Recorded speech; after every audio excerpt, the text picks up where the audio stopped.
Muy buenos días a todos. Mi nombre es José Antonio Vega, soy el director del periódico 5 Días y quiero darles la bienvenida a un nuevo debate del Foro Futuro, ese observatorio de tendencias económicas que hemos organizado en este periódico en colaboración con el Banco de Santander para temas económicos de actualidad.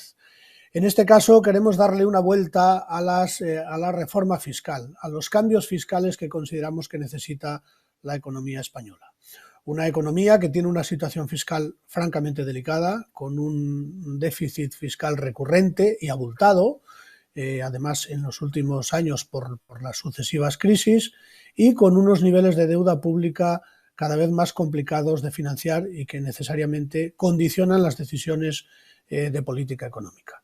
A simple vista parece que bastaría con incrementar los ingresos y reducir los gastos para llegar al equilibrio que los mercados financieros nos exigen y que nuestros socios europeos nos demandan, pero desde luego no son soluciones fáciles. Si se reducen los ingresos, puede haber un problema de financiación del estado de bienestar, teniendo en cuenta además que en los próximos años, en los próximos lustros, seguramente el gasto público por el envejecimiento demográfico va a ir a más, con lo cual va a ser muy complicado renunciar a ingresos públicos.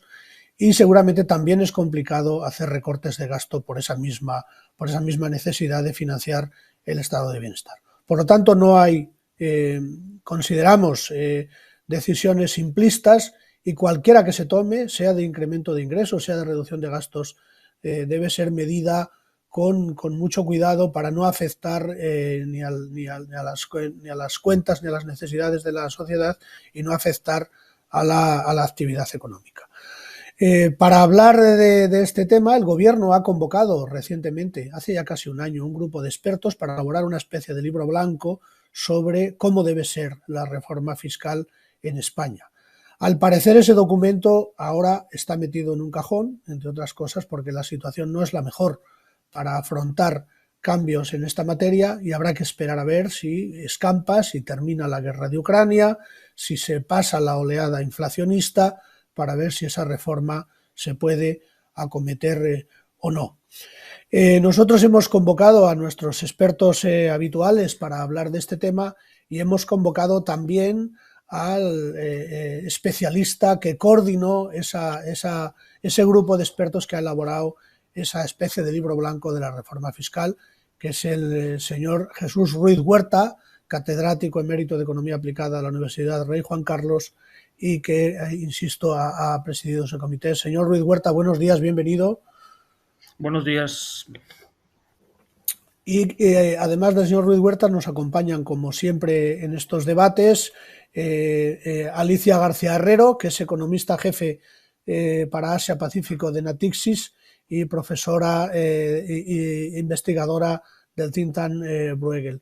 Muy buenos días, bienvenida. Sí, creo que no. Nos acompaña también Francisco Pérez, como en todos nuestros debates, profesor emérito de Análisis Económico de la Universidad de Valencia y director de investigación del IBIE. Buenos días, Paco, bienvenido. Hola, buenos días a todos. Nos acompaña también Fernando Fernández, que es profesor de Economía del Instituto de Empresa University, del iUniversity. Buenos días, Fernando. Hola, buenos días, Antonio. Buenos días a todos. Y por último, Santiago Carbó, que es catedrático de Análisis Económico de la Universidad de Granada y director de Estudios Financieros de Funcas. Señor Carbó, bienvenido. Buenos días, José Antonio, y a todos. Bueno, pues hechas las presentaciones, le voy a dar la palabra al señor Ruiz Huerta para que nos exponga un poco por dónde cree él y en la medida de lo posible, si quiere también, por dónde decía ese libro blanco elaborado que deben ir los cambios fiscales que necesita la economía española, y ya después entramos en el debate. Señor Ruiz Huerta, adelante. Muy bien, pues muchas gracias. Gracias por la invitación. Voy a intentar hacer esta primera intervención lo más corta posible, aunque no es una tarea sencilla porque, como saben, el libro blanco al que me voy a referir necesariamente a lo largo de los próximos minutos, pues es un documento muy amplio, es un documento técnico en donde hay una gran cantidad de recomendaciones y propuestas. Pero de todas formas voy a hacer una breve incursión en el mismo y luego a lo mejor se puede ir ampliando la información a lo largo del debate. En primer lugar, una cuestión quizá más formal. El libro blanco tiene el origen en el programa Next Generation de EU, de la Unión Europea, que se traducirá después en el Plan de Recuperación, Transformación y Resiliencia, cuyo componente 28 se refiere exactamente como uno de los hitos a la elaboración de un libro blanco sobre la reforma fiscal. Y además, en la resolución de la Secretaría de Hacienda que convoca al grupo de trabajo, la comisión o el comité, se señalan algunos de los objetivos y el planteamiento general del libro blanco, ¿no? Se habla de una futura reforma tributaria que debe adecuarse a la realidad económica del siglo XXI, que debe intentar lograr un sistema tributario, se dice textualmente, más equitativo, progresivo, justo y que incorpore la imposición medioambiental, digital y la perspectiva de género. Se trata de sentar las bases para una reforma tributaria estructural a medio y largo plazo que modernice y aumente la eficiencia del sistema tributario de nuestro país. Me parece importante insistir en esta idea de que hablamos de una propuesta de medidas, de alternativas para una reforma tributaria de carácter estructural orientada al medio o largo plazo. Eso nos exime en cierta medida también de centrar la atención en estos momentos en las alternativas inmediatas a la situación actual de nuestro sistema tributario y en general de la economía española. A partir de ahí, la resolución propone un doble objetivo. Por un lado, hacer un diagnóstico general. Se habla de un análisis de un sistema tributario óptimo que tenga en cuenta principios esenciales de eficiencia, de equidad, de internalización de efectos externos, que tenga en cuenta la perspectiva de la igualdad, tanto en términos personales como territoriales y de género, y también ver cuáles son las consecuencias de ese sistema tributario sobre el modelo territorial y el proceso de integración en Europa. En segundo lugar, el segundo gran objetivo es centrar la atención en una serie de puntos para los que se demanda, se solicita las propuestas concretas, y eso se ha materializado en la elaboración de 118 propuestas para la atención de los temas seleccionados en la invitación al trabajo, ¿no? Por un lado, la fiscalidad ambiental. En segundo lugar, la imposición societaria, un mundo en cambio en estos momentos. Después, la tributación sobre la economía digitalizada, la fiscalidad de las actividades económicas emergentes y, por último, así se llama la propuesta de quinto trabajo, la aplicación y concreción de la armonización de la tributación patrimonial. Luego se señala también en la resolución que se trata también de calibrar el momento económico actual, esperado a medio y largo plazo, para ver cuándo se deben aplicar las propuestas más oportunas. En la concreción de ese plan también resulta extraordinariamente difícil de determinar por la situación que comentaba el director del diario, de incertidumbre en la que nos movemos, ¿no? No se puede concretar fechas y actuaciones concretas en fechas determinadas. En grandes rasgos podríamos decir que el objetivo básico del libro blanco es, desde esa perspectiva más estructural, intentar servir de fundamento de una reforma que garantice la sostenibilidad a medio y largo plazo de las finanzas públicas en España, ¿no? Para responder a necesidades de gasto, de inversión, etc. Respecto al contenido y los criterios básicos, de manera muy sintética, por un lado, quizá comentar que los trabajos empiezan a realizarse a partir del mismo mes de abril de hace un año, porque la resolución, como decía, era del 12 de abril del 21, y acabamos el trabajo a uña de caballo en el mes de febrero. En el 3 de marzo entregamos los resultados del libro, que está, por cierto, colgado en la página web del Instituto de Estudios Fiscales, que era la sede donde nos reuníamos para realizar los trabajos. Habría más cuestiones concretas sobre el proceso seguido, que a veces puede tener un cierto interés. El grupo de trabajo era un grupo amplio. 19 personas inicialmente, al final 17, porque 2 de los miembros abandonaron en diciembre y en enero pasados. Bueno, algunas cuestiones más sobre el procedimiento, si hay interés después lo podemos comentar, pero quizá merezca la pena centrar la atención en algunos de los resultados, en los elementos que a mi juicio se recogen de una manera transversal a lo largo del libro blanco. Por un lado, en la parte primera, la parte de diagnóstico, casi 200 páginas, se intenta hacer una reflexión sobre el binomio ingresos y gastos en España y la necesidad de cubrir las brechas fiscales.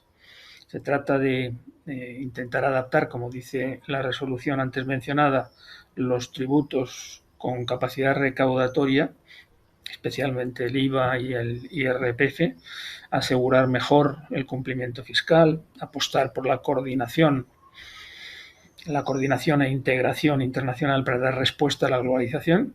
Una de las conclusiones obvias es precisamente esta, ¿no? El futuro del sistema tributario no puede hacerse de espaldas a lo que está pasando en el contexto internacional y es difícil pensar en un sistema tributario autónomo, cada vez es más difícil, especialmente en relación con algunas figuras tributarias.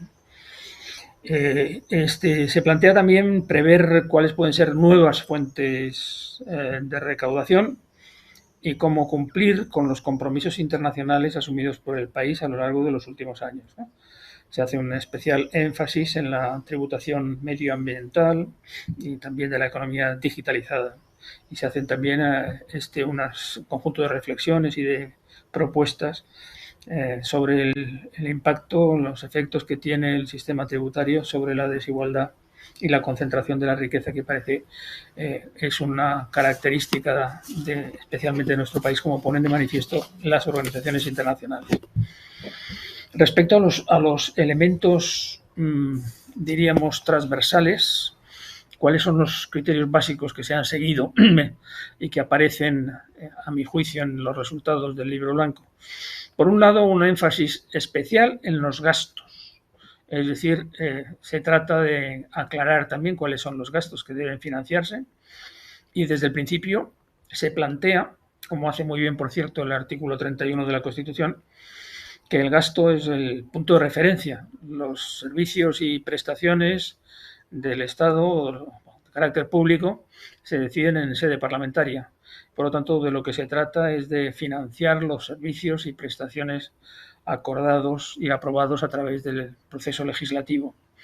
De manera que el gasto, a nuestro juicio, es un elemento fundamental que no se puede olvidar y eso nos obliga también a apuntar la necesidad de evaluación constante de los gastos. Ahora me refiero un poquitín más adelante a lo mismo, que de manera muy breve. De manera que ese binomio hay que analizarlo, hay que estudiar la brecha existente entre los gastos y los ingresos, como se ha apuntado anteriormente, y al mismo tiempo hay que intentar garantizar la salida de la situación inestable en la que nos encontramos, asegurando un crecimiento estable de la economía en base fundamentado en principios de eficiencia y equidad. Una segunda cuestión que hemos puesto de manifiesto en el libro es que es necesario aumentar la capacidad recaudatoria del sector público. Como se ha comentado, el déficit estructural, que seguramente está en el entorno del 4%, la deuda pública, ahora en el entorno del 120% del Producto Interior Bruto, pues son dos elementos que no se pueden olvidar. Efectivamente, me parece completamente pertinente hablar de una situación delicada de los datos, de los saldos del sector público, de las cuentas públicas. Y además hay que tener en cuenta lo que vemos continuamente a través de las noticias y de los medios de comunicación, y es que hay demandas continuas de más y mejores gastos. Esta es una característica típica de cualquier país, pero con frecuencia hay énfasis en algunos campos, ¿no? Por citar algunos, en parte los propios gobiernos autonómicos, pero en términos más concretos, los colectivos afectados por el gasto en sanidad o las pensiones, por ejemplo, o la educación, o tantos otros, demandan más y mejores gastos, ¿no?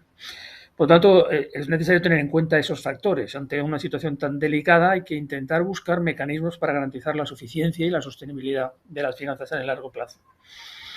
Un tercer punto es que ponemos el acento en el libro blanco sobre todo en el problema de la erosión de las bases imponibles. que eso se produce, a nuestro juicio, en los distintos tributos y que hacen aconsejable medidas y vías para proceder al ensanchamiento y la extensión de las bases imponibles. Afecta, desde luego, al IRPF y al IVA, los dos grandes impuestos con capacidad recaudatoria, pero no solo, otros tributos también.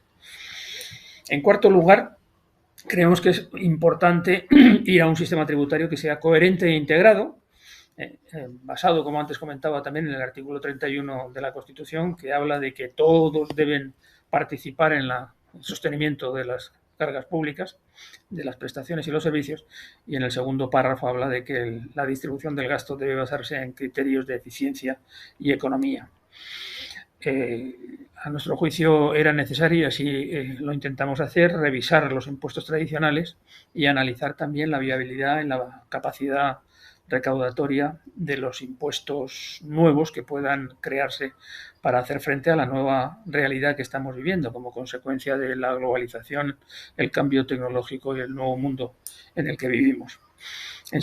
Como punto siguiente, y simplemente en coherencia con lo anterior, ponemos énfasis también en coherencia con la demanda que hacía la resolución mencionada, a la necesidad de ampliar el ámbito de obtención de ingresos. Los impuestos medioambientales están esperando, ya se recogió una demanda en el informe Lagares sobre la necesidad de poner al día la tributación medioambiental o simplemente aplicarla, porque realmente se ha hecho muy poco al respecto y en este momento ahora se trata no solamente de atender a un problema general de carácter global que afecta a los ciudadanos, sino también de atender a los compromisos internacionales asumidos por el país. Por lo tanto, la imposición medioambiental es fundamental.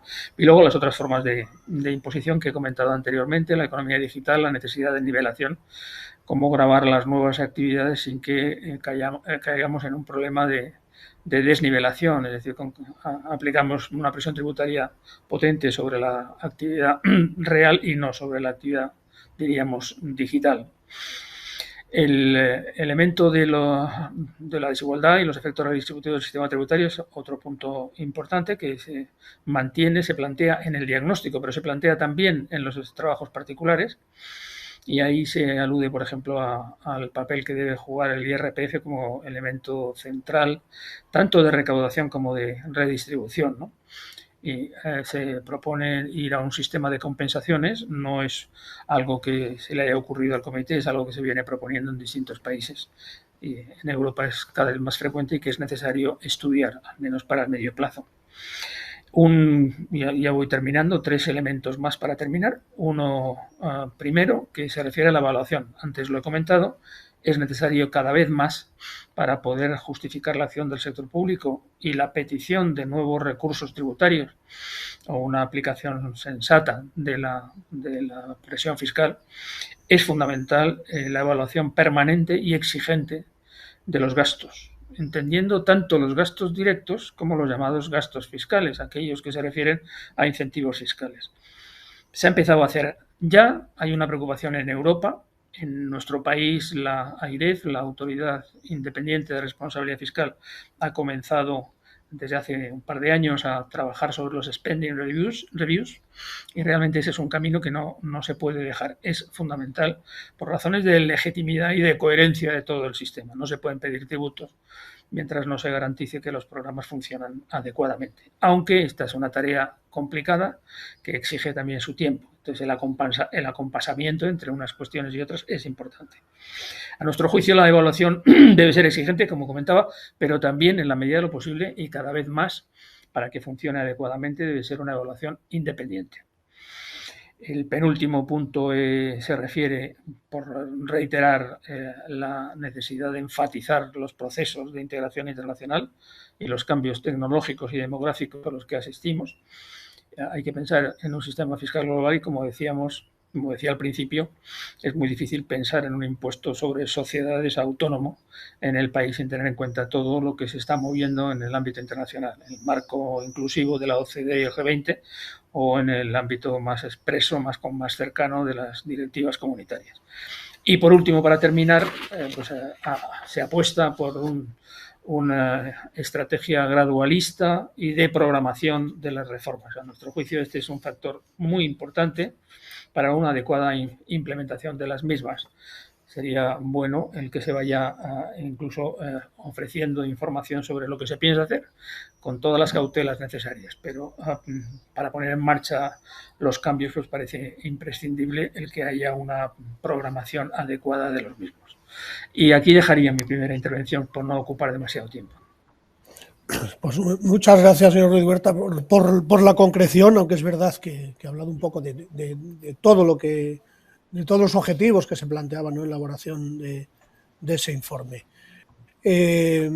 Alicia García Herrero, ¿qué se está moviendo por el mundo, no solo por Asia, por donde tú trabajas, en materia fiscal? Bueno, lo primero, muchas gracias. Ha sido una presentación que sé que ha sido breve dado el tamaño del informe, pero desde luego muy informativa. Yo quiero en pocos minutos crear el contexto de la necesidad de llevar a cabo reformas fiscales en España, sin duda en la pauta de este libro blanco, pero yo diría que incluso más allá, porque el ámbito internacional lo requiere. De hecho, he participado en los últimos 2 años en un comité del World Economic Forum, del Foro Económico Internacional, no sé exactamente cómo se traduce en español, justamente sobre el tema de la reforma de las políticas monetarias y fiscales ante los grandes cambios que se han producido en el mundo. O sea, este informe se genera con la pandemia, pero digamos que se revisan otros cambios que han sucedido antes de la pandemia o que la pandemia ha acelerado, ¿no? Entonces, uno es sin duda la desigualdad social, que justamente acabamos de escuchar, que es un tema clave para entender que una reforma fiscal es necesaria, porque ningún tipo de crecimiento es sostenible si no es inclusivo. Esto es uno de los puntos que se hacían en este informe, la necesidad de utilizar, ya digo, esta política fiscal para este objetivo. Pero después el tema de cómo una globalización, aunque hablemos cada vez más de desglobalización o de globalization, como dicen, ¿no?, de globalización más lenta, pero en algunos ámbitos, especialmente en el ámbito del trabajo y máxime desde la pandemia, sin duda estamos observando que la base fiscal del factor trabajo, que antes se consideraba la más estable respecto al capital, ya no lo es tanto, ¿no? Las personas trabajan en lugares remotos y no necesariamente cumplen con los requisitos de residencia fiscal, por ejemplo, ¿no? Entonces, en este informe se intentaban analizar qué medidas se podían alcanzar, y desde luego siempre globales, en cierto modo, para evitar que esa base de recaudación desapareciera o se redujera sustancialmente, ¿no? Y que recayera de nuevo en los menos móviles respecto a los que pueden elegir dónde pagar sus impuestos fundamentalmente. Entonces, esto era otro de los temas que se asociaban a la digitalización y a la aceleración de la digitalización por la pandemia. La otra gran fuente de discusión en esta reforma que planteábamos era que sobre todo con la pandemia, pero en realidad ya desde el 2008, ¿no?, solo que ahora ya es mucho más evidente,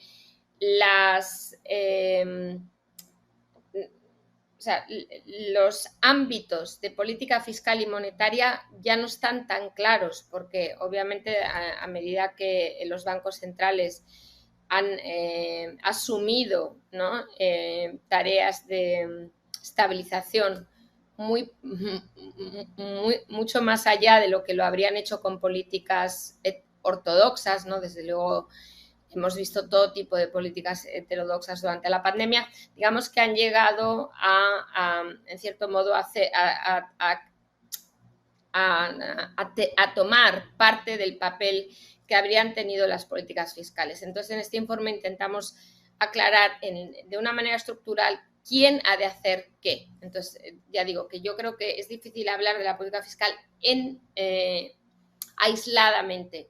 En Europa es mucho más complejo porque obviamente tenemos un banco central para muchos, pero yo creo que aún así es algo que requiere más discusión. ¿Cuáles son las fronteras entre la política fiscal y la política monetaria? Y después, por último, la transición energética. Yo creo que hoy por hoy, aunque hemos visto muchos avances en el ámbito monetario, especialmente en el Banco Central Europeo, para crear los incentivos para acelerar esa transición energética, la pregunta es cuánto puede hacer la política fiscal y de qué manera, ¿no? Y entonces yo creo que más allá del problema que tiene España de fuerte endeudamiento y de poco espacio fiscal, hay todos estos cambios que hacen que cualquier reforma no pueda ser exitosa si no tiene en cuenta estos cambios globales, ¿no? Entonces, yo creo que es ahí donde tenemos que pensar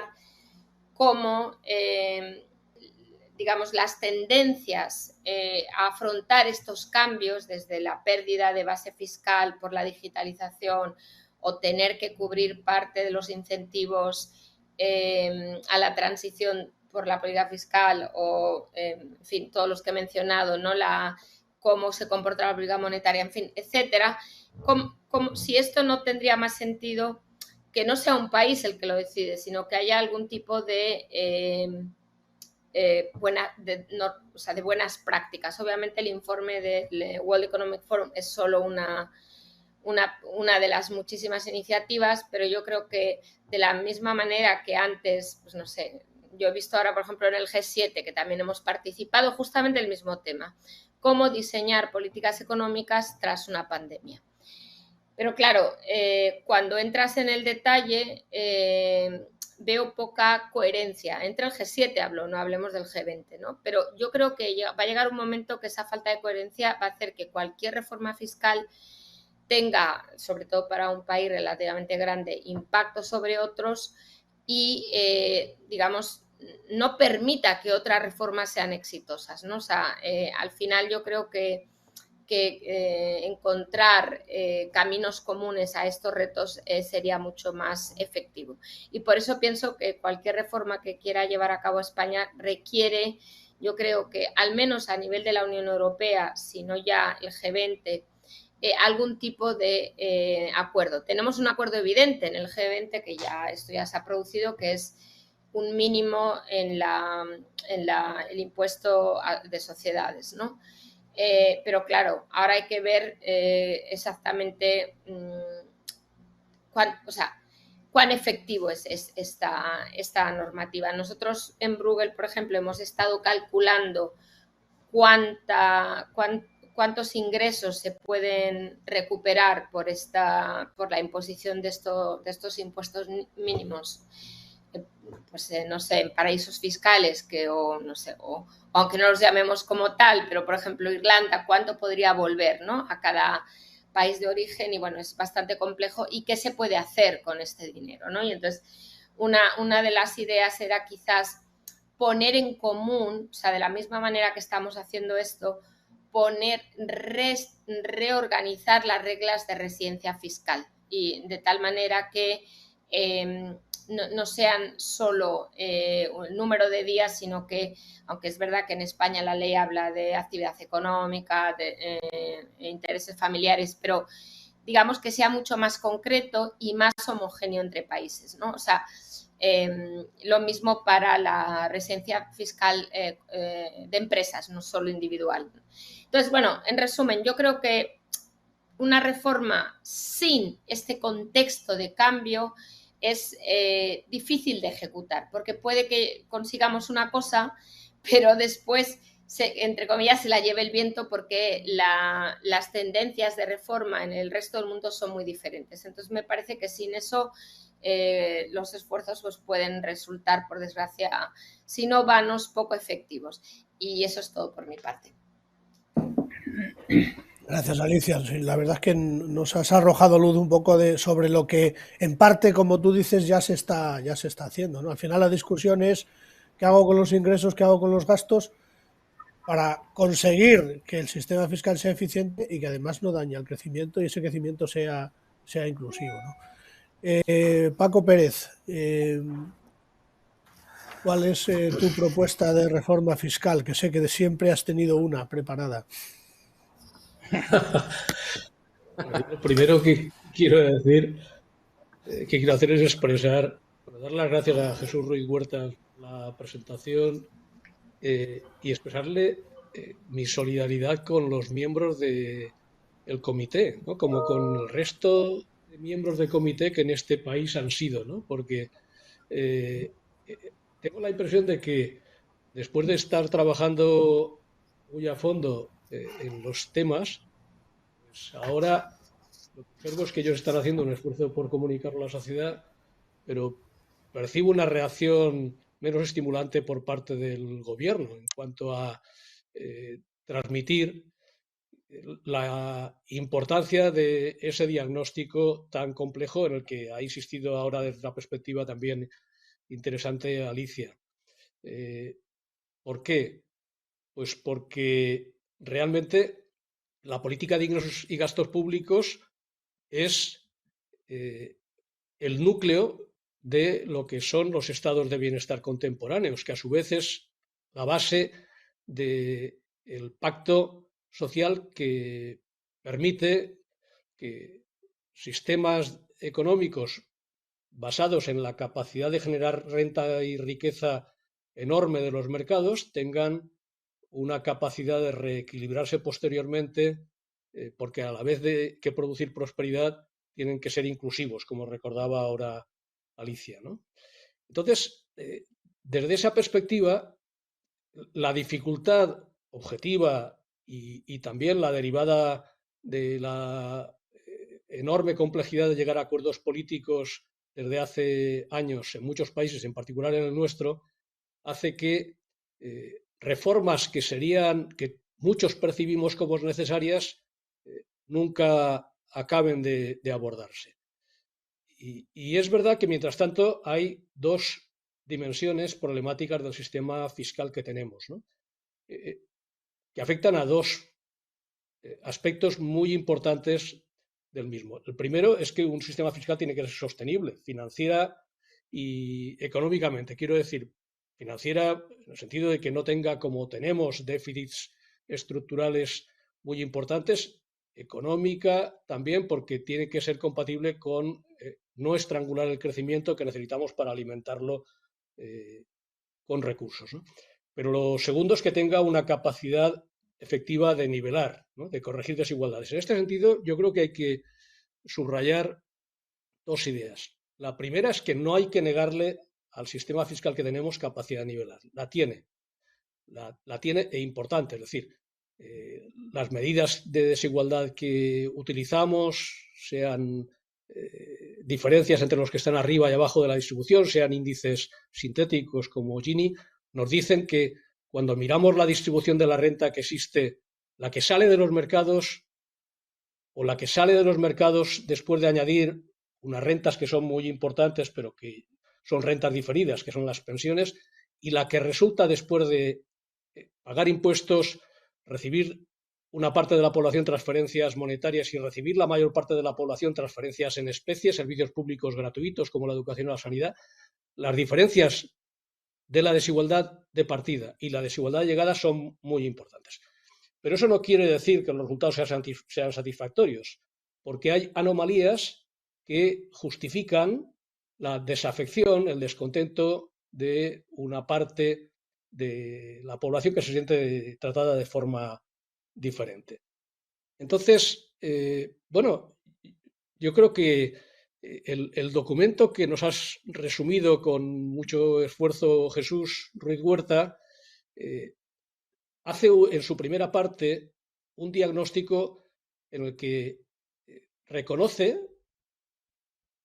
e identifica la mayor parte de estos problemas. Y esto es muy de agradecer. Lo que pasa es que seguramente por la extensión del documento hay que hacer también un esfuerzo de después lanzar los mensajes fundamentales por los que los resultados no son los que nos gustaría, ¿no?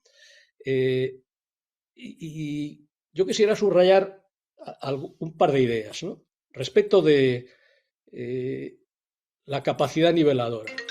Primero, la capacidad niveladora de los sistemas fiscales en la mayor parte de los países del mundo y también en España se centra actualmente sobre el lado de los gastos. El papel de los ingresos es fundamentalmente que esa capacidad niveladora de los gastos cuente con recursos.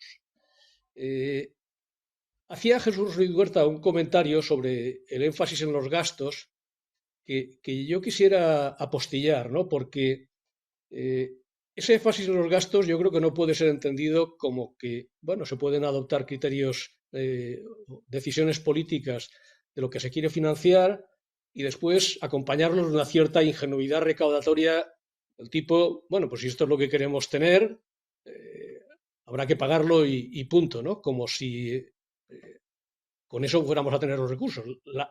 En realidad lo que le pasa a este país es que aspira a tener unos servicios públicos, a veces como los países del centro y norte de Europa, pero no está dispuesto a pagar lo que eso cuesta. Y claro, no basta con decir que paguen los ricos. Hay que asegurarse de que esa capacidad de recaudar existe efectivamente, porque si no, no se pueden tener los servicios públicos que cuestan tanto, ¿no? Pero en todo caso, por el lado de los ingresos, aunque es verdad que incluso una proporcionalidad en la contribución, es decir, que si fuera el tipo medio efectivo que pagan los hogares, el mismo, cualquiera que fuera su nivel de renta, pagarían más los que más ingresan y por tanto con eso se podrían financiar gastos que sí tuvieran esa capacidad redistributiva, pero en todo caso hay que ser conscientes de que incluso en un sistema tan moderadamente ambicioso desde el punto de vista redistributivo como el de la proporcionalidad impositiva, pues hay cuestiones que no están claras, algunas de las cuales subraya el documento del Libro Blanco acertadamente. En primer lugar, problemas que tienen que ver con la ocultación de bases y con las facilidades que dan todavía algunas reglas fiscales, como las estimaciones objetivas para esa ocultación de bases. En segundo lugar, todo el problema de los gastos fiscales, ¿no? De las exenciones y bonificaciones de difícil justificación y que minoran los ingresos.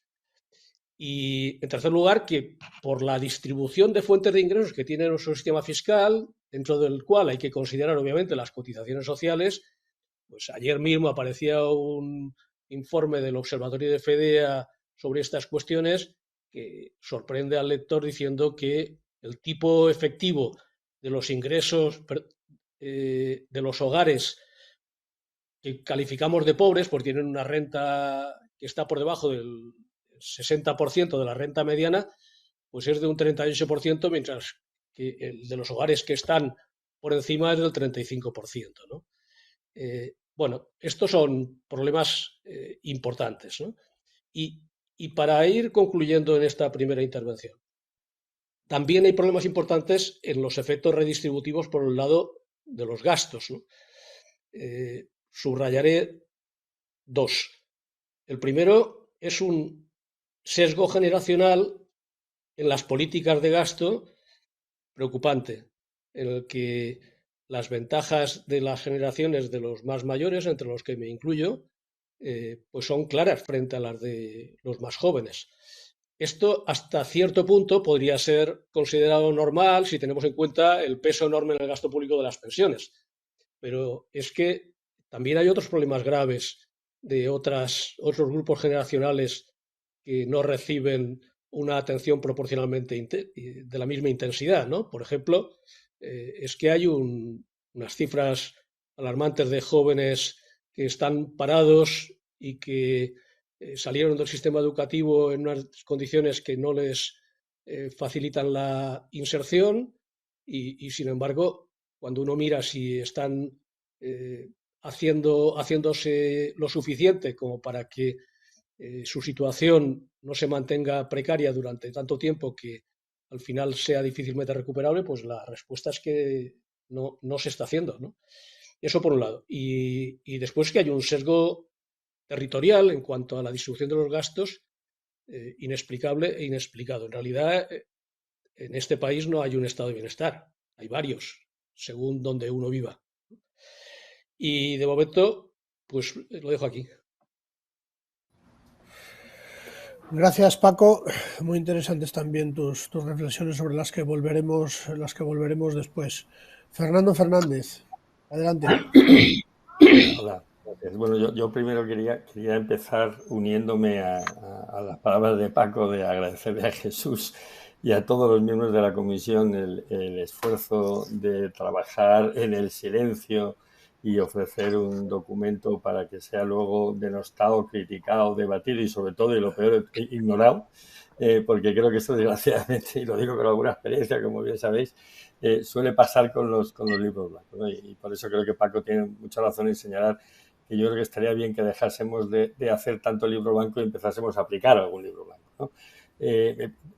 Bueno, dicho pero bueno, yo creo que aquí hay dos problemas diferentes y tenemos que tener mucho cuidado porque me preocupa a veces que queramos resolver el mediano y largo plazo y nos estrellemos en el corto, ¿no?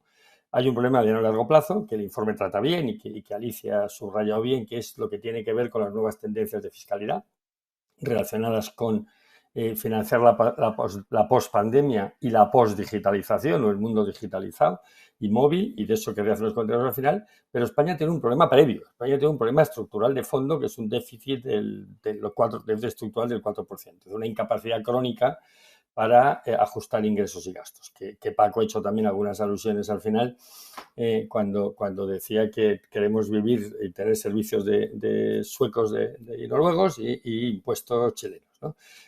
O impuestos americanos. Bueno, esto es una realidad y este es el problema que a mí me preocupa porque este es el problema que puede atenazar, limitar la capacidad de crecimiento, de generación de empleo y de riqueza de la economía española, más en un contexto de dificultad económica creciente como el que vamos abocados inmediatamente por razones exógenas, la invasión de Ucrania, la política cero COVID de China, etcétera. Todo esto nos lleva a una situación en la que este déficit estructural va a ser más difícil de financiar, porque no podemos contar con la benevolencia del Banco Central Europeo, que ha mantenido hasta ahora de comprar indiscriminadamente la deuda pública española. Por tanto, a mí lo que me preocupa fundamentalmente y lo que me llama lo que quiero detenerme fundamentalmente, aunque sea brevemente, en el análisis del libro blanco, es en qué hacemos para reducir el déficit estructural.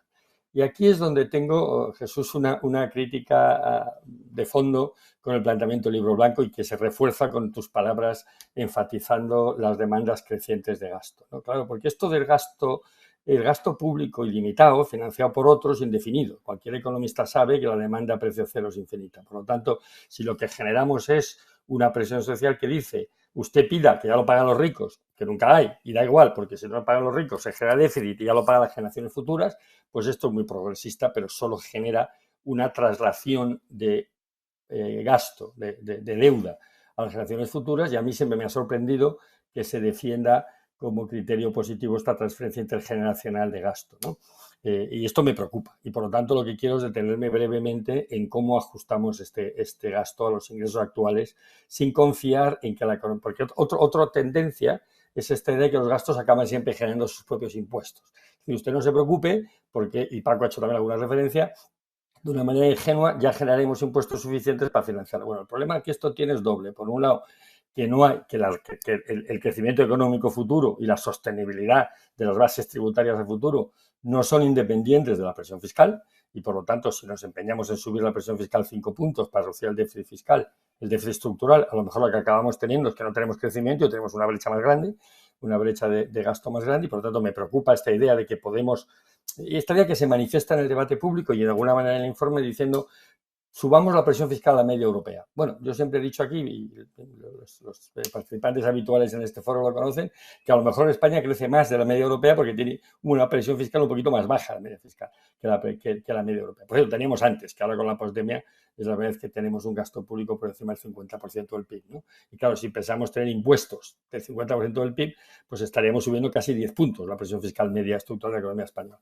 lo que parece imposible, ¿no? Entonces yo creo que este es un tema que merece la pena detenerse. Dicho eso, por tanto, yo creo que hay que intentar hacer una propuesta que afecte, y el informe lo hace de alguna manera, no quiero ser injusto aquí, Jesús, equilibrar medidas de reducción de gasto con medidas de incremento de la presión fiscal. Y voy a centrarme muy brevemente en las 3 o 4 cosas en cada uno de los puntos que me parecen más relevantes. Y quiero empezar por la reducción del gasto, porque me parece que la legitimidad de cualquier propuesta de ingresos fiscales, de aumento de la presión fiscal, solo se puede justificar en la realidad social y política cuando la sociedad española entienda que el sector público se adelgaza. El sector público también hace un ajuste y el sector público implica también el gasto público y todos los beneficiarios capturadores de rentas públicas. Y creo que es importante dejar esto claro desde el principio. Entonces yo aquí añadiría o diría 3 puntos muy breves, ¿no? En primer lugar, creo que debemos, y también han salido algunos, debemos dejar trabajar a la AIREF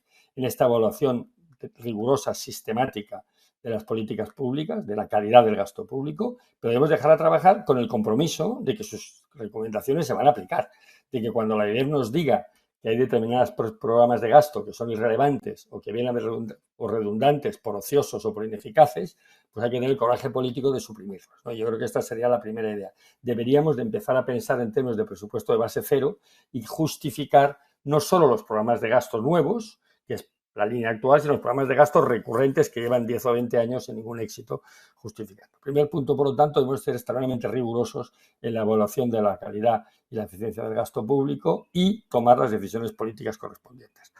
En segundo lugar, debemos de ser mucho más insistentes en la eficiencia en la provisión de servicios públicos. Y yo siempre aquí insisto en este tema. La eficiencia en la provisión de servicios públicos implica necesariamente la competencia en la provisión de servicios públicos.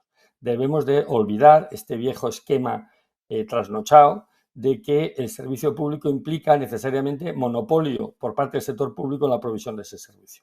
Yo creo que la competencia en la provisión de pensiones, en la provisión de educación, en la provisión de sanidad, en la provisión de otros muchos servicios públicos es lo que genera eficiencia. Y ya que está de moda los modelos nórdicos, recuerdo siempre el gran éxito que tuvo Suecia para reducir el déficit público, el déficit estructural del sector público,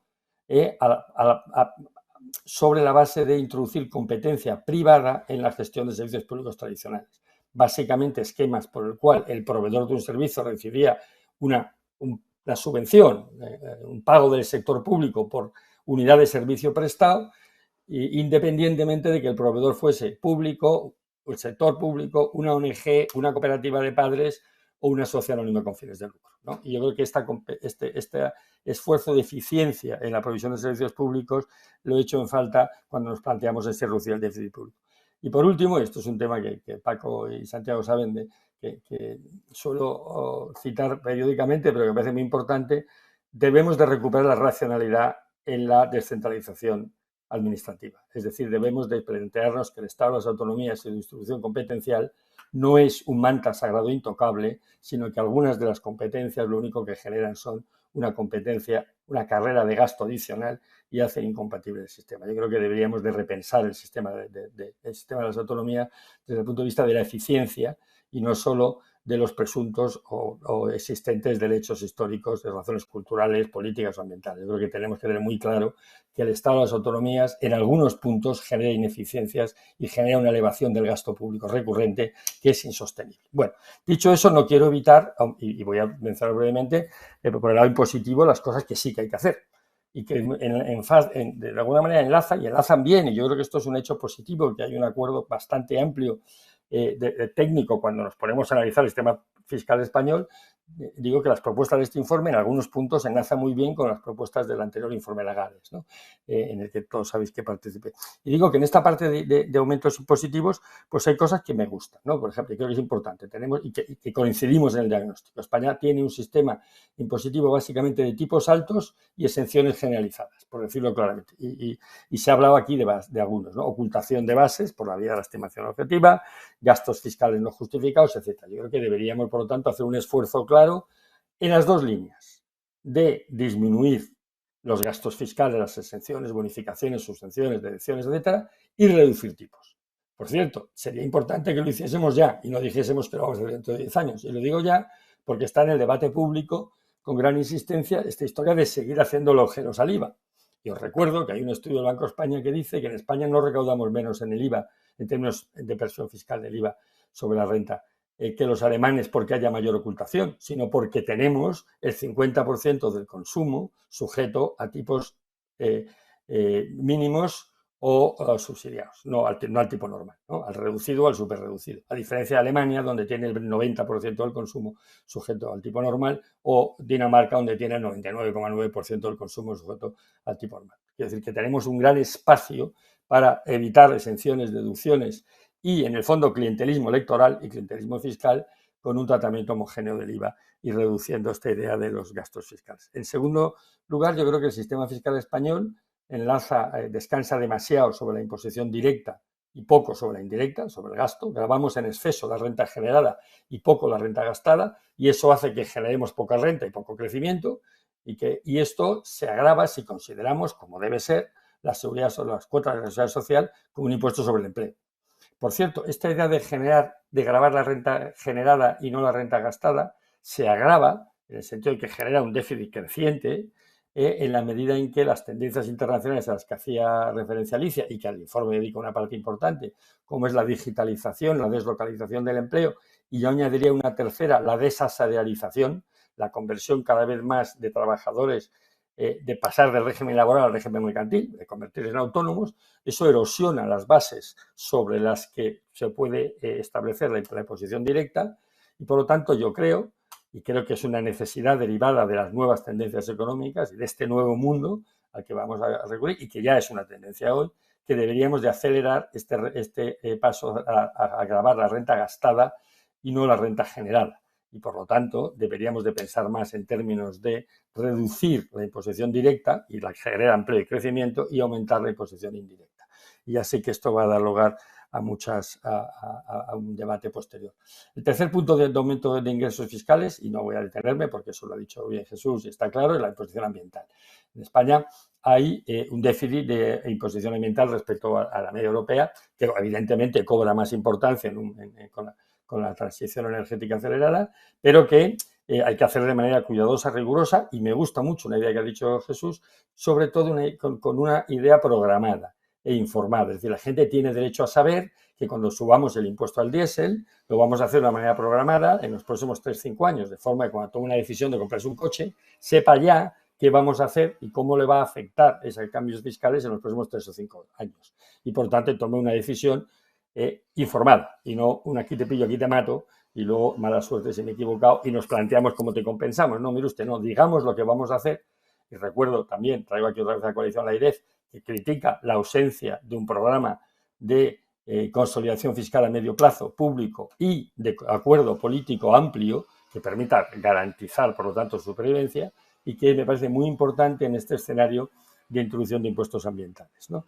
Y por último, una vía de ingresos fiscales que parece también anatema y que me parece fundamental, y que donde España tiene una carencia comparada con otros países, es en el cobro directo por algunos servicios públicos que tienen una aportación privada importante. Y cito aquí siempre cómo el pago por un servicio, por una plaza universitaria, en términos del coste real, ha ido disminuyendo desde el franquismo hasta la actualidad, curiosamente, y por lo tanto, hoy, digamos, los estudiantes universitarios, que recuerdo que tienen como media ingresos más altos, una vida laboral más estable, con menos periodos de paro y más años de actividad laboral, y por lo tanto tienen un beneficio privado de sus estudios universitarios, resulta que pagan cada vez menos una proporción un porcentaje cada vez menor de su coste. Creo que hay una vía importante para introducir el copago en educación, en sanidad y en muchos otros casos, que es una fuente fundamental para el equilibrio de las cuentas públicas. Bueno, y lo dejo aquí con solo un comentario final sobre la nueva fiscalidad del nuevo mundo.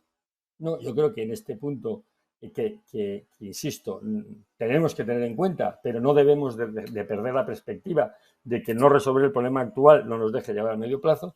En este punto me parece muy importante lo que se ha dicho antes de la coordinación internacional. Creo, y este es uno de los errores, creo, de algunas políticas fiscales recientes, introducir imposición digital o intentar introducir, apresurar la nueva imposición sobre sociedades, el famoso 15% mínimo, antes que otros países, solo puede aumentar, disminuir, digamos, las ventajas competitivas de localización de la empresa y de la economía española. Y, por cierto, un punto que también me parece, ahora sí que acabo, resaltar, o sea, creo, y lo he dicho ya varias veces, no debemos de echar las campanas al vuelo sobre que la imposición de sociedades ha llegado a un acuerdo político importante con el 15% de renta mínima. Lo importante aquí no es qué tipo aplicamos sobre los beneficios de las sociedades, sino cómo definimos las sociedades y el beneficio. Lo importante aquí, por lo tanto, es definir la base impositiva, no el tipo. Porque no nos hagamos trampas en el solitario. No pensemos que por poner un 15% de tipo hemos resuelto el problema de la ocultación de bases a las que hacíamos referencia antes en otras fuentes. Yo creo que el debate fundamental está por empezar, está por llegar a un acuerdo internacional, primero en Europa y luego en el seno del G20 y de la OCDE, sobre qué definimos como base impositiva en el impuesto de las sociedades, y a partir de ahí podemos plantearnos una cierta coordinación internacional. Nada más, y perdonadme si me he extendido mucho. Gracias, Fernando. La verdad es que impuestos medioambientales a la gente que paga lo que paga ahora por los carburantes, habrá que decirle que eso también son impuestos medioambientales, ¿no? Que lo han sido siempre en la accisa de los hidrocarburos. Pero bueno, luego hablamos de ese tema. Santiago, adelante. Y ya lo han dicho prácticamente todo, pero tú seguramente que guardas algo ahí en el cajón. Bueno, no sé si guardo algo en la chistera. Lo primero, por supuesto, agradecer y felicitar a Jesús la presentación que nos ha hecho. Lógicamente ya lo han comentado pues varias de las personas, bueno, yo creo que los tres que me han precedido, además de Jesús. El problema es que si esto termina en un cajón, pues la verdad es que se están haciendo muchos libros blancos, estudios, etcétera, pero aquí la clave es la valentía política o es verdad que un momento de oportunidad para poder acometer alguna de estas medidas, pues que son perentorias, desde luego en el medio y largo plazo, pero también, como bien ha apuntado yo creo que Fernando, tenemos que resolver bastantes cosas en el corto plazo también, ¿no? De las propuestas que se han comentado, quizás la que más me ha interesado en sentido amplio es que no se trataba tanto de debatir qué subir o bajar en términos de impuestos, sino de medir y calibrar el impacto de esas medidas, ¿no? Yo creo que, aunque esto no es fácil, pero yo creo que es importante que eso se haga, ¿no? Y que se haga efectivamente esa calibración, esa evaluación, ¿no? Con eso no estamos recurriendo al método de prueba y error, si lo que salga bien y lo que salga mal, ¿no? Pero pienso que a veces en el debate hay cuestiones más ideológicas que técnicas, y cuando se intenta calibrar, pues yo creo que, y se intenta hacer ese esfuerzo, pues lógicamente vamos a tener ese componente técnico que nos puede decir, bueno, esto va a ayudar o no, pues a reducir este déficit estructural que tenemos, a poder mantener el nivel del estado de bienestar que tenemos, etcétera, ¿no? Es decir, yo creo que esto es bastante, en ese sentido, interesante. Tuvimos este debate no tanto centrado en las propuestas del comité de expertos, pero hace unos meses, en diciembre, en el que el entorno era distinto. El entorno era, cuando debatimos en el Foro Futuro sobre cuestiones fiscales, pues un entorno en el que estábamos saliendo de los confinamientos más duros, de la pandemia, etcétera, y ahora el panorama ha cambiado y otra vez la necesidad aprieta. Y la guerra de Ucrania y todas sus consecuencias pues aplaza reformas fiscales y probablemente apunta a un empeoramiento de la situación de las cuentas públicas que redundará sobre el que ya se produjo en la pandemia, ¿no? En un mundo con tantos imprevistos, La necesidad, yo creo que de hacer reformas es mayor, no es menor, ¿eh? Pero la dificultad siempre va a ser encontrar el momento preciso, ¿no? Y yo creo que ahí va a ser necesario que en algún momento se ponga pie en pared, porque si no parece que realmente pues, se utilizan los diferentes informes para determinadas presentaciones políticas, etcétera, y no tanto, yo creo, como para lo que pueda ser un contenido muy interesante, ¿no? A pesar de lo que sucede en este momento con el tema de la inflación, la normalización financiera y monetaria, que al final yo creo que también va a llegar al Banco Central Europeo, etcétera, esto apunta a que se acabó el tiempo de la deuda barata, negativa o casi gratuita, ¿no? Y también el tiempo en el que la reputación soberana, que básicamente es reputación fiscal, estaba soterrada bajo un amplio manto monetario.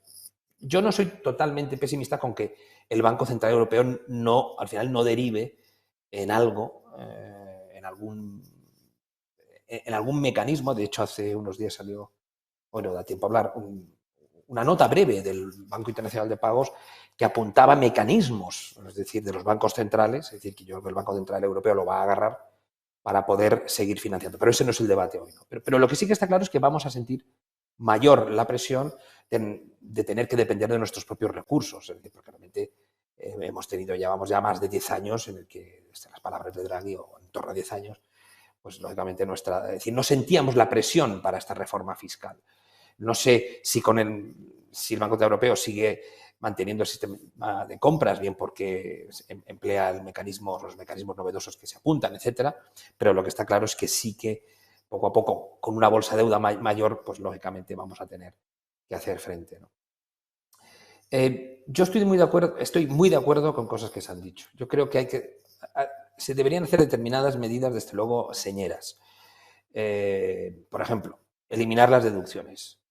Y yo creo que ya está bien de tantas excepciones, ¿no? Es decir, yo creo que es muy importante que el sistema tenga suficiencia para lo que deseemos. Ha apuntado muy bien Jesús, que lógicamente eso depende del legislativo, del Parlamento, del Congreso de los Diputados, es decir, ¿qué modelo queremos? ¿Qué queremos financiar? ¿Qué queremos que este sistema tributario pueda? Y a partir de ahí podérselo plantear.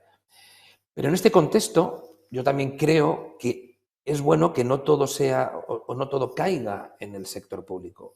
Yo sí que abrazo, o por lo menos saludo, la idea de Fernando, a lo mejor no hasta el extremo que la apunta, de estimular en el ámbito privado también todo lo que contribuya a rebajar la tensión en el sistema público. Por ejemplo, en el sistema de pensiones públicos. Yo no he entendido por qué se ha eliminado tantísimo, por qué se ha bajado tantísimo el apoyo a la contribución individual a los planes de pensiones, ¿no? Es verdad que se quiere potenciar los planes de empresa, pero todo eso genera presión en el fondo en el sistema, ¿no? Y el sistema español, el tributario o el de pensiones, que ya está desequilibrado, ¿eh? Y además esa redistribución que deseamos, pues muchas veces no se produce de una forma eficiente, entre otras dimensiones, como se ha apuntado, y eso Paco, que ha hecho yo creo que una muy buena presentación, no en este ámbito, en todo, hoy, en la territorial, ¿no? Luego, alguna cuestión más. Yo creo, y creo que ese ha sido Fernando el que lo ha dicho, yo creo que hay margen para acabar con algunos tipos reducidos del IVA. Yo creo que se ha abusado un poco de esa excepcionalidad en los impuestos al consumo, sobre todo cuando uno se compara con otros países europeos, ¿no? Y para terminar, 2 o 3 reflexiones puntuales. No se ha hablado del tema de la economía digital. Yo creo que vamos a depender mucho de lo que se acuerde en Europa e incluso con Estados Unidos. Parece ser, si no leí mal la prensa de ayer, que Janet Yellen ha propuesto, ¿no? Es decir, es más tener un tipo impositivo corporativo de empresas, no tanto en el ámbito digital, pero bueno, va a influir ahí, ¿no? Yo creo que es importante que sigamos con esa coordinación digital, coordinación de impuestos en el ámbito digital o en el ámbito de las empresas que se ha comentado antes, ¿no? Otro tema crucial que también se ha mencionado es el tema de la fiscalidad medioambiental, ¿no? En este aspecto, con los datos del Banco de España, nuestro país se encuentra por debajo de la media, ¿no?, de la Unión Europea en términos de recaudación. Y es precisamente el Banco de España el que ha venido sugiriendo la necesidad de subir los impuestos verdes. La verdad es que el momento ahora es complicado, entiendo, y nunca será popular por los muchos impuestos que tiene la gasolina, etcétera, ¿no? Pero yo creo que es importante que no olvidemos que el modelo de transición energética, ecológica, como queremos plantear, no es gratis y requiere, lógicamente, unos costes elevados y requiere un sistema impositivo que refleje, ¿no?, ese cambio que queremos plantear, ¿no? Y solamente como elemento quizás de debate, ¿no?, el último elemento, yo creo que la evaluación pública de todo lo que sea gasto, actuaciones, reformas, impuestos del sector público es crítico, ¿no? Yo, no ha salido en el debate hasta ahora, pero yo lo saco, ¿no? Pienso que una de las cosas que nunca se debían haber hecho muy recientemente es haber quitado a todos, haber subvencionado a todos 20 céntimos de los combustibles. Primero porque los financiamos todos. Tengamos coche o tengan coche o no tengan coche, y se financia, lo uses o no lo uses, y se beneficia más a lo mejor aquel que tiene un Ferrari estupendo o un Lamborghini y que está todo el día viajando que otras personas. Entonces, esa medida, que es cierto que a lo mejor no se podía implementar de otra manera, pero es por hablar de algo concreto, pero refleja pues las diferentes problemas que tenemos. Primero, porque no somos capaces de crear quizás una rebaja de impuestos del combustible solamente para aquellos sectores estratégicos, para los transportistas. Es decir, enseguida en España aplicamos un poco el café para todos, para que no vayan a decir y tal, pero eso no lo podíamos permitir, era necesario. El contexto, además, es de ahorro energético, no de potenciar una demanda artificialmente, o mantener una demanda artificialmente. Entonces, yo creo que es conveniente que este tipo de cosas se puedan debatir, pero sobre aspectos específicos. Y este ha sido un aspecto claro, ¿no? Es verdad que no es el tema exactamente de lo que es la reforma tributaria, pero refleja, bueno, es que al final, por mucho que se asesore en temas de reformas, pues de repente haces o apruebas una medida que yo creo pues, que tiene más, es decir, que hubiera sido muy correcta si lo haces para sectores estratégicos, transportistas, etcétera, y que yo creo que pues eliminas todos los incentivos correctos si lo aplicas a todo el mundo, ¿no? Yo creo que la clave del sistema tributario futuro es que, por supuesto, tenga suficiencia, pero también tenga los incentivos correctos. Y, sobre todo, también, algo que no hemos hablado, ayude a que nuestro país, tanto el sistema tributario como el sistema de estructura del gasto público, ayude a crecer. Es decir, tenemos que crecer. No, hay que crecer para luego poder distribuir. Y hay que aumentar la competitividad, aumentar la renta per cápita. Y para eso hace falta aumentar la productividad. Y para eso hace falta que también el sistema tributario y el sistema de gasto público también ayude. Y aquí lo dejo. Gracias, Santiago. El señor Fuentes Quintana, creo recordar que cuando llegó al gobierno, allá en los 70, lo primero que hizo fue decidir que no se podía seguir subvencionando el consumo indiscriminado de la energía en aquellas primeras crisis del petróleo, ¿no? Pero bueno, hemos vuelto ahora a los errores del pasado.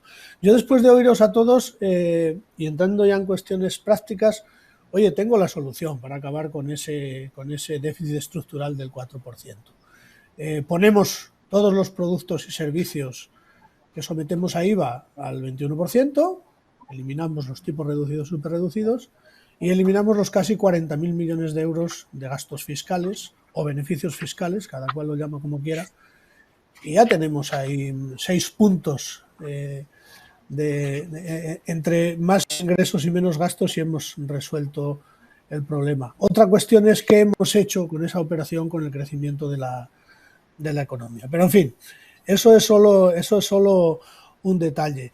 Pero ahí sí me gustaría que entraseis más en detalle, en concreto, precisamente en eso. De todo ese montón de productos y servicios que están grabados a tipos de IVA que seguramente están subvencionados claramente, ¿cuáles necesariamente habría que eliminar? Es decir, ¿cuáles no afectaría al crecimiento el eliminarlo? Y en materia de deducciones, 3/4 de lo mismo. Oye, aquí hace unos años se eliminó la deducción por adquisición de vivienda, que había sido un estímulo importante seguramente al boom inmobiliario, y seguramente fue inconveniente. Pero también ahora se han quitado, por ejemplo, los incentivos al ahorro en materia de pensiones. Santiago hacía alusión ahora precisamente a ese detalle, que ha restado competencia en esa materia, y seguramente es más presión de gasto público, sobre todo para el sistema de pensiones. Pues a mí me gustaría que identificarais 3 o 4 cuestiones, tanto en deducciones como en productos sometidos a IVA, productos y servicios, que deberían de alguna manera tener un tratamiento diferenciado. Y si os atrevéis a establecer en materia de IRPF, ya que hemos entrado en materia de IRPF, hablando de las deducciones, ¿dónde tiene que estar el marginal máximo del impuesto? Pero no solo el dónde tiene que estar, sino a partir de qué base imponible, de qué nivel de renta se tiene que aplicar. Porque en España recuerdo que creo que a partir de 60.000 euros cuando todo vaya al marginal máximo, con lo cual, pues bueno, gente que le puede parecer mucho, gente que le puede parecer poco. Entonces, si os parece, lo digo para ir en cuestiones muy concretas. Y también me gustaría, pero eso si queréis lo hablamos después, hablar algo de la fiscalidad del ahorro o del capital, del patrimonio, es decir, que, en fin, no hemos hablado de Piketty todavía. Es verdad, como decía Alicia, que debe haber una especie de coordinación o de acuerdo internacional en toda la fiscalidad sobre esa materia, porque evidentemente el capital se mueve con absoluta libertad, ¿no? No es como el trabajo. Entonces, no sé quién quiere empezar. Señor Ruiz Huerta. Gracias. A ver, de las preguntas que planteaba, pues no sé, alguna la puedo contestar, otras no estoy tan seguro. Voy de todas formas, quizá con la primera, que es interesante. Ha habido bastantes intervenciones en el sentido de revisar los beneficios fiscales y las deducciones. Hay que suprimir deducciones.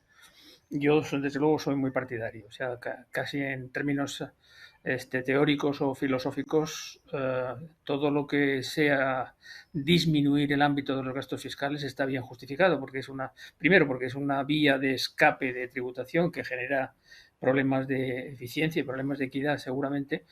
Y segundo, porque en general es muy difícil discriminar. Si queremos hacer algo que tenga incidencia sobre un colectivo concreto, etcétera, pues es un poquito complicado a través de los gastos fiscales. Yo creo que, por tanto, hay que ir a una filosofía menos basada en los gastos fiscales. También decía Fuentes en su época que crear incentivos fiscales es relativamente fácil porque se hacía tradicionalmente en el marco de las leyes presupuestarias, pero quitar los incentivos fiscales es más difícil. Yo en ese sentido, también querría hacer una llamada a la necesidad de contar con las limitaciones, ¿no? En la explicación de los principios de la imposición, el profesor Neumark, que es un clásico publicado hace muchos años, hablaba de la necesidad de reformas que sean viables, y en ese sentido, sin llevar al extremo la presión de la política, pero la política forma parte de las restricciones, tanto en relación con las decisiones concretas de los políticos en las cámaras, por ejemplo, en el gobierno, como también respecto a la ciudadanía, cómo explicar a la ciudadanía. Estamos todos de acuerdo en que es necesario contarle a la gente de qué va cada uno de estos temas, ¿no? Pero eso no es fácil, ¿no? Y a veces, por ejemplo, esto pasa, tengo un amigo que cuando hablamos del tema de la descentralización suele decir, si pensamos en una recentralización de funciones, lo explica muy bien con una imagen que me parece acertada, ¿no? Por ejemplo, hay un sector de la población y en parte de los especialistas que dicen que sería bueno recentralizar tareas en el ámbito de la salud.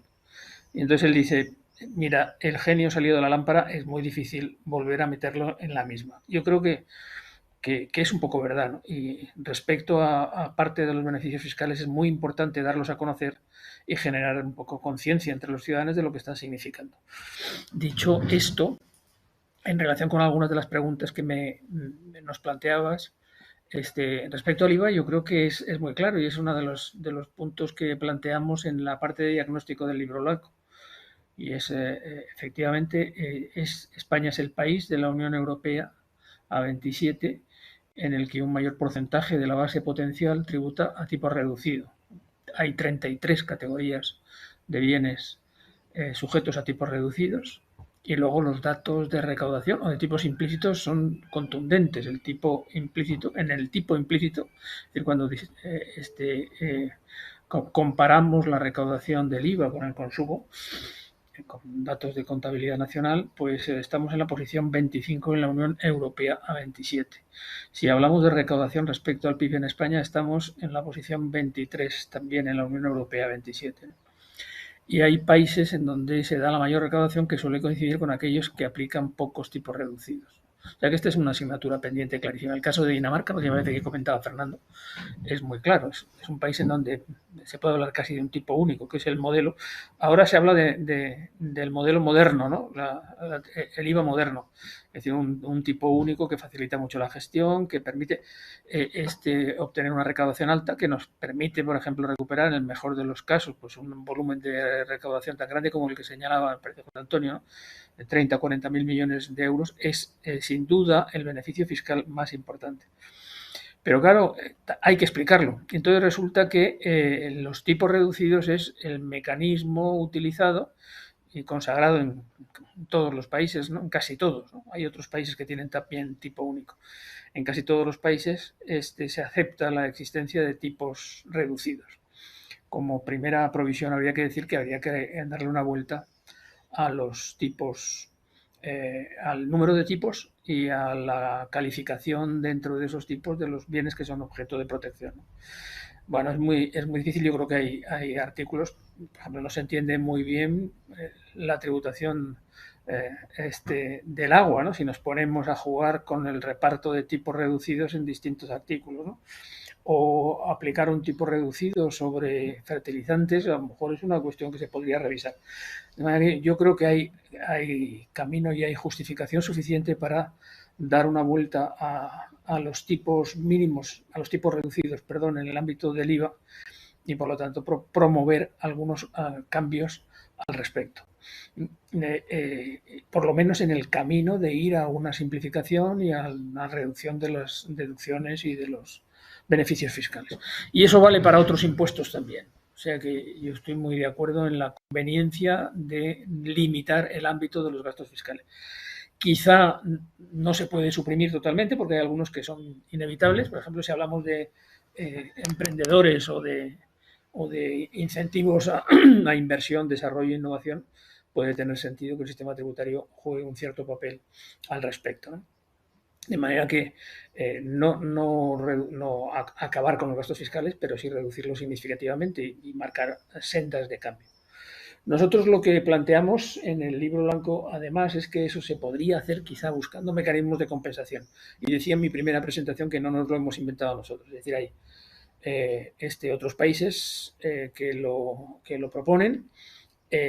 La idea sería si somos capaces de identificar el colectivo más perjudicado por la desaparición de tipos mínimos o, en la misma dirección, aquellos que se verían afectados por los impuestos medioambientales, pues entonces tendríamos que utilizar los mecanismos disponibles para intentar compensar, a través de compensaciones directas o a través, por ejemplo, de la utilización del impuesto sobre la renta de las personas físicas, como se propone en el libro blanco. Hay una posibilidad de trabajo. El tema de las composiciones, efectivamente, de las compensaciones, perdón, es un tema complicado de aplicar, pero hay posibilidades de hacerlo. Y desde luego esto es importante en el ámbito de los impuestos medioambientales. Es verdad que, como decía el moderador, ¿no?, que los impuestos sobre la gasolina los hemos llamado impuestos especiales y cuando hablamos de impuestos medioambientales los metemos dentro del cajón de los impuestos medioambientales. Pero en el libro blanco también, y perdón por la nueva cita, el capítulo de medioambientales es muy amplio, en donde se hace un repaso muy intenso y pormenorizado de los distintos aspectos que deben ser objeto de atención dentro de ese campo, entendiendo también que no es más que un instrumento que puede ser más eficaz que otro en determinados aspectos de reformas en el mundo medioambiental y en nuestros compromisos internacionales, como por ejemplo pues el Fit for 55, ¿no?, el acuerdo de Fit for 55 para 2030, ¿no? Para cumplir esos compromisos es fundamental que pensemos en la aplicación de impuestos medioambientales. Y los ámbitos en donde se propone son electricidad, transporte, economía circular y el uso y la utilización del agua. Ahí hay posibilidades para hacerlo. En el caso del IRPF, yo no me atrevo a dar un tipo impositivo, lo hemos evitado en el libro blanco porque tampoco formaba parte de la petición que se nos hacía desde el gobierno, ¿no? Entrar en la tarifa del impuesto. Vamos, es más, nos empeñamos en que en el diagnóstico deberíamos tratar específicamente, por su importancia indudable, por lo menos los grandes impuestos con capacidad recaudatoria, como son el IRPF, el IVA y paralelamente también lo que se refiere a cumplimiento fiscal y lucha contra el fraude, a pesar de que la limitación es que eso forma parte de otro componente del plan de reconstrucción, de recuperación, y ha sido objeto de una ley, que es la ley 11 del año pasado, del año 2021. Entonces, en el ámbito del IRPF, lo que sí creemos que hay posibilidades, sobre todo de cara al futuro, es intentar utilizar el impuesto como un mecanismo para aplicar posibles compensaciones y particularmente para proteger a las familias con más problemas económicos. En la parte baja de la distribución se propone también la posibilidad de incorporarlos al impuesto sobre la renta de las personas físicas para que puedan acogerse a los beneficios de el mínimo personal y familiar, de manera que pudiéramos en su caso extender la perspectiva de los créditos o de las deducciones reembolsables en algunos casos concretos. Con eso conseguíamos también un objetivo distributivo importante. Y para terminar, por no ocupar mucho más tiempo, el debate sobre el peso de la directa y la indirecta me parece que es muy importante, ¿no? Es verdad que hay campo para la indirecta. Debemos pensar también que los medioambientales, en la medida en que se acaben por aplicar, al menos en alguna de sus manifestaciones, formarían parte de la imposición indirecta. Acabo de decir que la recaudación de la imposición sobre el consumo, muy centrada en el IVA, pero no solo, es baja en España respecto a otros países, pero sin embargo a mí sí me gusta hacer una defensa del IRPF como el impuesto que más representa el modelo de una Europa de ciudadanos, ¿no? En donde la gente se retrata en el momento en que tiene que hacer la declaración del impuesto y la gente puede ver si realmente funcionan las cosas o no desde un punto de vista de ajuste a la capacidad económica. De manera que los datos que manejamos con el Eurostat, con la información de Eurostat sobre el peso relativo de los impuestos directos, los indirectos y las cotizaciones sociales, nos indican que en los últimos años los indirectos ya pesan menos que los indirectos.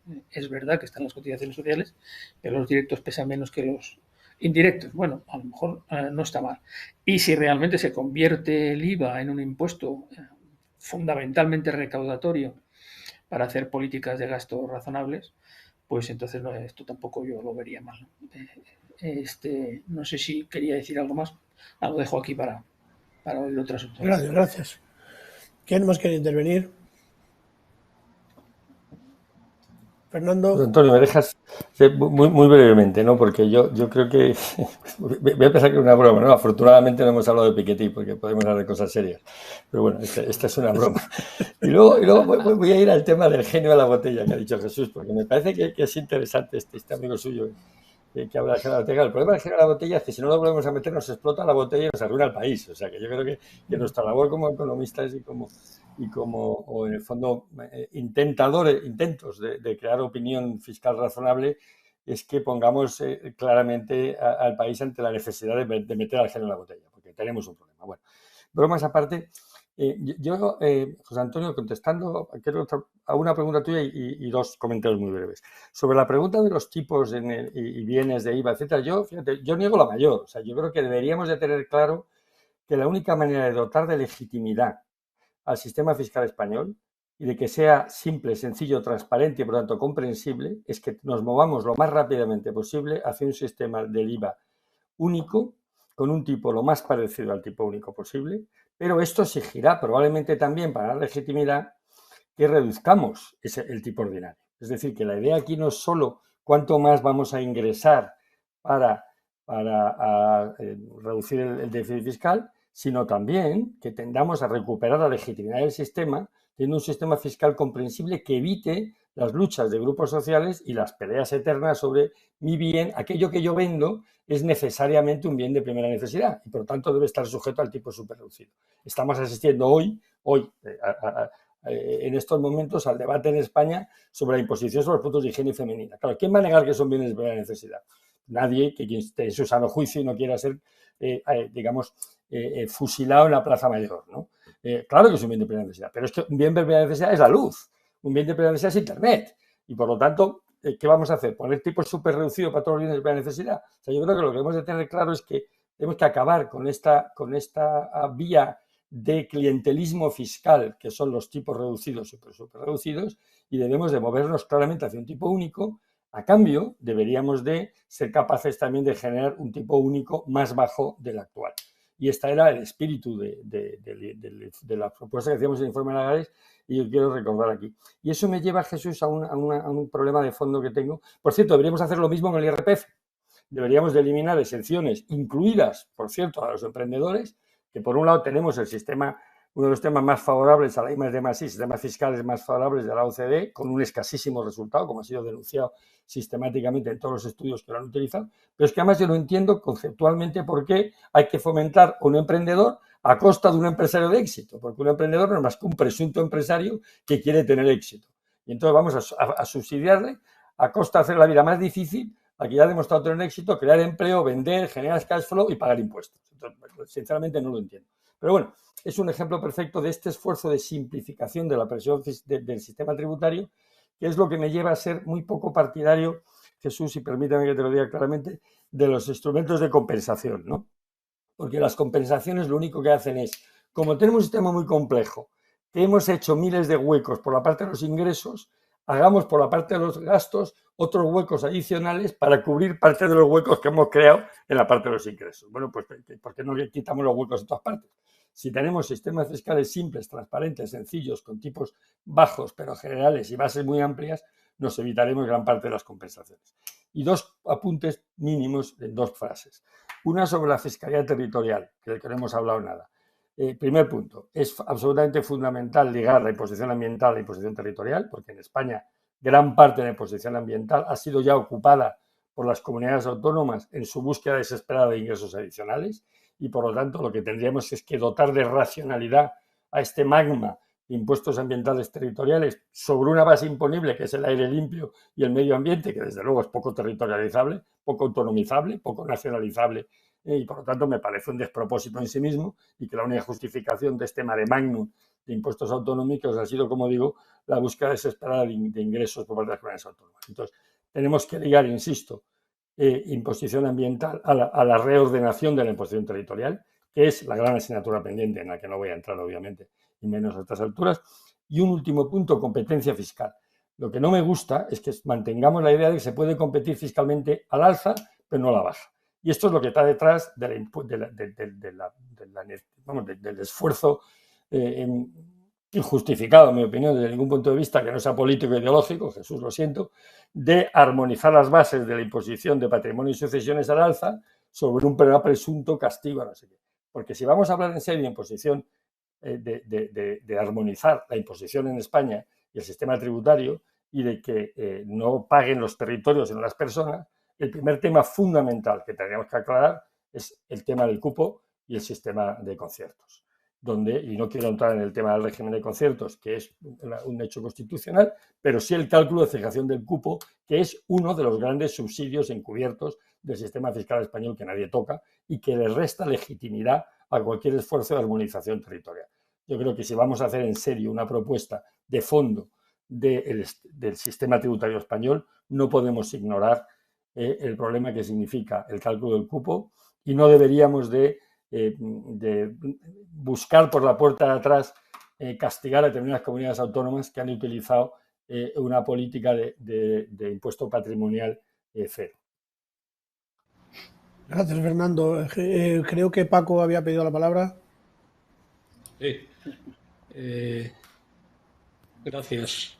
Vamos a ver, yo creo que el documento del Libro Blanco no es el único que lo hace, pero hace una llamada muy importante a que cuando se hagan reformas se hagan basadas en la evidencia. Y hay muchas dimensiones de esta invocación que son relevantes. En primer lugar, a los debates sobre las consecuencias de la descentralización. Hay una parte de los efectos de la descentralización que los datos no respaldan. Por ejemplo, no respaldan que la recentralización fuera a suponer una garantía de mayor control de los gastos, porque los gastos que están en manos de la Administración central no siguen una dinámica más moderada que los de las comunidades autónomas. No los siguieron durante la Gran Recesión, donde hubo ajustes en los gastos de las comunidades que no tuvieron su correspondencia en el caso de la Administración central, en particular en el gasto en pensiones que fue protegido, que ha recibido un impulso adicional con los acuerdos recientes. Por tanto, no sé por qué habría que pensar que lo que tenga que ver con el gasto va a tener un alivio por la vía de la descentralización. Por tanto, mi pregunta es realmente de qué genio estamos hablando, ¿no? En segundo lugar, yo creo que la descentralización lo que sí permitiría es un análisis de nuevo, analizando la evidencia, de dónde están las prácticas virtuosas y dónde están aquellas que no lo son tanto. Siguiendo con la idea de las reformas basadas en la evidencia, pero cambiando de tema y apuntándome a lo que se ha dicho casi siempre en la misma dirección respecto de la importancia de revisar la fiscalidad del IVA y en particular los tipos reducidos, quiero traer también a la reunión un dato que aparece en el informe y que me parece enorme. O sea, ¿cuál es muchas veces detrás de la justificación de los tipos reducidos, o bien se habla de impulsar algunas actividades, o bien se habla de ayudar a algunos grupos sociales desfavorecidos? Bueno, dice el informe que el 55% de los efectos de la reducción de los tipos del IVA se concentra en el 40% de las familias de mayores ingresos. Por tanto, hablemos de las cosas mirando los datos, basándonos en la evidencia. Tercera dimensión de la evidencia es que el mundo en el que estamos ha cambiado mucho y, por tanto, no puede un sistema fiscal estar de perfil frente a lo que significan los desafíos de la digitalización o del cambio climático. En ese sentido, el libro blanco hace una llamada también con buen sentido, ¿no? Dice, ojo, el objetivo en el caso del medio ambiente no es recaudatorio, es extrafiscal. Jesús hace un momento recordaba 4 direcciones que tienen que ver con el crecimiento: la electrificación sostenible, la movilidad sostenible, el fomento de la economía circular o los temas del agua, donde además es necesario tener en cuenta que el crecimiento, lo mismo para el sistema fiscal que lo está siendo para los bancos centrales, es que puede estar amenazado si resulta que estos problemas a los que cada vez asistimos con más frecuencia se convierten, estos problemas medioambientales, ¿no?, se convierten en nuevas amenazas de shocks relevantes para el crecimiento económico.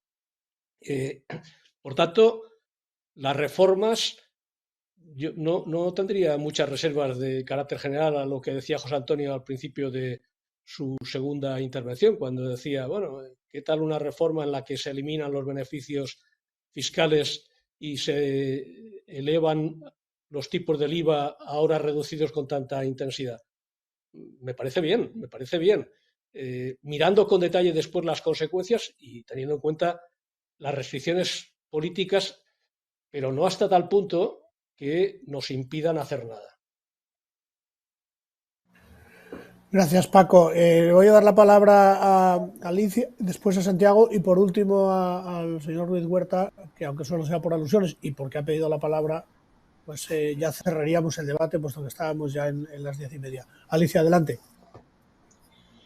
Well, a ver, Jesús, después de la segunda intervención, bueno, me ha impresionado la cantidad de propuestas detalladas para esa reforma y, bueno, te quiero agradecer el esfuerzo, desde luego ya lo he hecho antes, pero después de la segunda intervención aún más. Pero yo vuelvo a la impresión, quizás porque estoy muy lejos, ¿no?, y lo veo con quizás más distancia, que, por ejemplo, una de las cosas que ha mencionado Fernando, ¿no?, simplificar el IVA. bien, totalmente de acuerdo, pero eso va a cambiar, o sea, esa medida concreta, y sé que has hecho muchísimas más, pero va a hacer frente a los retos de un modelo económico donde la base fiscal, en mi opinión, cada vez desaparece más por distintos motivos, ¿no? Había mencionado el factor trabajo y su movilidad. En esto, por cierto, en Bruegel estamos trabajando, es un proyecto grande de la Comisión Europea que justamente mira a este cambio absolutamente gigantesco que estamos experimentando en el ámbito laboral. Pero la pregunta es, una vez hacemos eso, ¿quién ha mirado cuáles son las consecuencias fiscales de esto? Entonces, lo que quiero decir es que, aunque todas esas medidas aisladamente seguramente que ayudan, es como si dijéramos, en el equilibrio en el que nos encontramos ahora, todas estas medidas seguramente ayudan. Pero es que estamos ya casi en otro equilibrio. Entonces, la pregunta es, ¿cómo diseñamos medidas mucho más, yo diría, agresivas, sobre todo mantener la base fiscal, pero también el gasto? Porque supongamos un país, España, ¿no? Con la pospandemia, todo el mundo viene a trabajar aquí, pero en realidad sus ingresos son en otro sitio y siguen cotizando, etcétera, en otro sitio, ¿no? Bueno, ¿qué tipo de acuerdos? Porque si no, vamos a tener una parte del gasto, pero no los ingresos.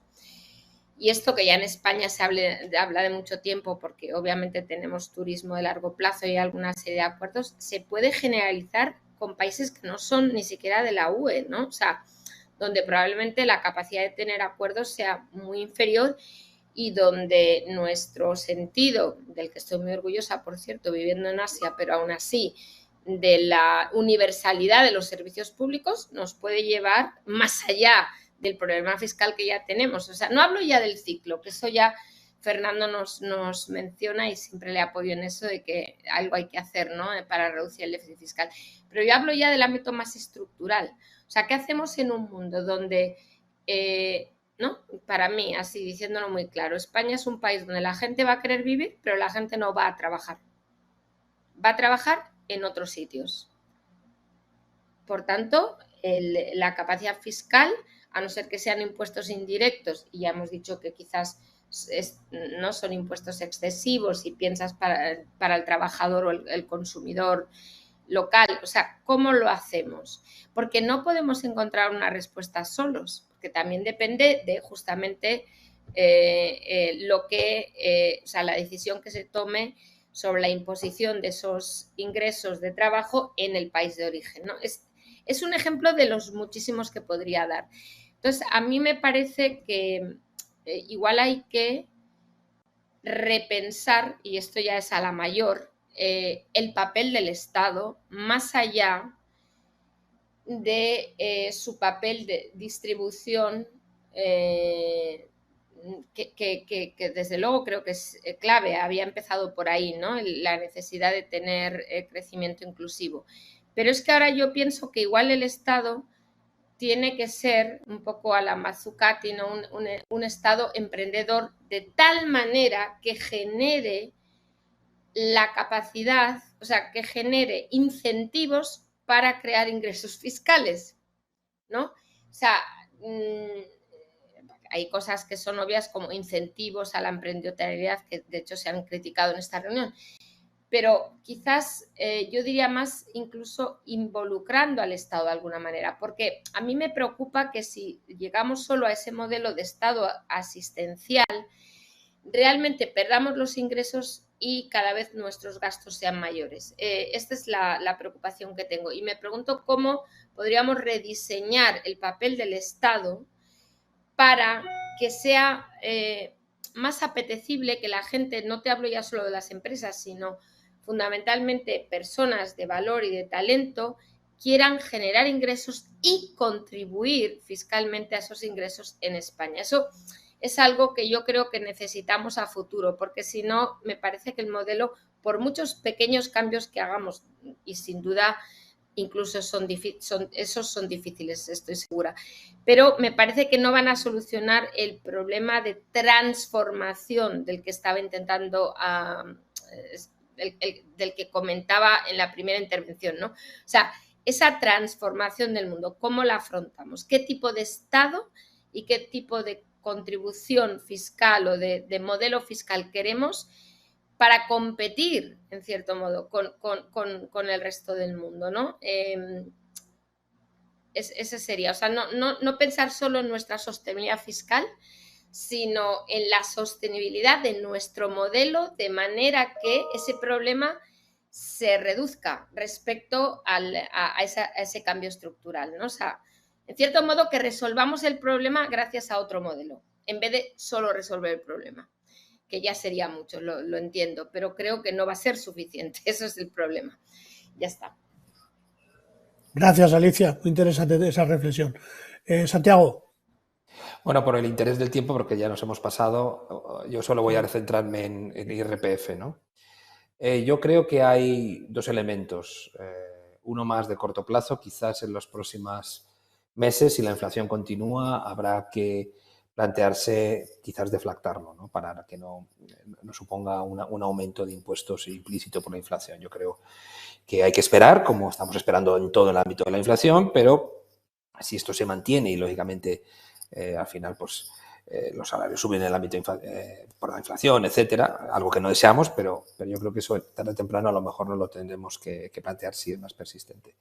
Y en segundo lugar, hablando del tema de las deducciones, pues lógicamente si se eliminan buena parte de las deducciones se puede bajar ese tipo marginal que tú apuntabas, ¿no? ¿A dónde? Pues no lo sé. Hombre, lo ideal me gustaría que estuviera entre 40 y el 45%, pero bueno, cada uno tendrá, ¿no? Pero me gustaría que lógicamente se alejara de ese 50, incluso en algunas comunidades autónomas incluso se supera, ¿no? Y aquí lo dejo, que hoy parece que no hay mucho más tiempo. Bueno, señor Ruiz Huerta, y ya con eso concluimos. A propósito de la referencia que acaba de hacer Santiago, aunque sea usted, señor Ruiz Huerta, ¿es posible deflactar el IRPF con carácter retroactivo? Es decir, hacer una deflactación de la tarifa aplicable a este ejercicio, es decir, al año 22, teniendo en cuenta que estamos en mayo y que lógicamente habría que haber aplicado desde el 1 de enero, es decir, en la liquidación, evidentemente. ¿Eso es posible o no? Pues yo creo que sobre todo es muy complicado.